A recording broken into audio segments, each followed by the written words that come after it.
YSR Congress party అత్యంత ఘోరమైన రాజకీయ వ్యూహాలు అమలు చేస్తోంది. గతంలో తమ ప్రభుత్వంలో అసలు పెట్టుబడులు రాకుండా చేసిన వారిప్పుడు వచ్చే పెట్టుబడులను ఆపేందుకు కోర్టుల్లో అడ్డగోలు పిటిషన్లు వేస్తున్నారు.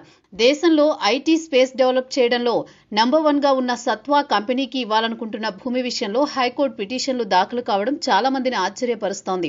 వైసీపీకి చెందిన వారంతా ఈ పిటిషన్లు వేశారు. వైసీపీ లాయర్లు వాదించబోతున్నారు. ఒక్క సత్వాకు కేటాయించాలనుకున్న భూమిపై మాత్రమే కాదు, ఇప్పటికే టీసీఎస్ కు ఇచ్చిన భూములపై పిటిషన్లు వేశారు. ఇతర ఐటీ కంపెనీలకు ఇస్తున్న భూములపైన పిటిషన్లు వేశారు. చివరికి గూగుల్ డేటా సెంటర్ కోసం సేకరిస్తున్న భూముల విషయంలోనూ ఓ చనిపోయిన వ్యక్తి పేరుతో పిటిషన్ వేసి దొరికిపోయారు. వీరు చేస్తున్న కుట్రలు ఏపీకి పెట్టుబడులు రాకుండా కోర్టుల ద్వారా న్యాయ వివాదాలను సృష్టించే ప్రయత్నాలు చేయడం విస్మయానికి గురి చేస్తోంది. అసలు వీరి సమస్య ఏంటి అన్న చర్చ ప్రజల్లోకి వస్తోంది. వ్యవస్థను మేనేజ్ చేస్తారని చంద్రబాబును వైసీపీ నేతలు విమర్శిస్తూ ఉంటారు.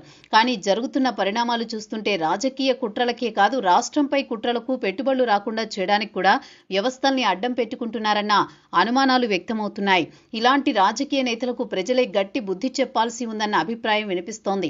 వైసీపీ రాష్ట్ర ప్రయోజనాల విషయంలో తన మైండ్ సెట్ మార్చుకోవాలని, లేకపోతే ఎన్నో సమస్యలు వస్తాయని రాజకీయ విశ్లేషకులు అంటున్నారు.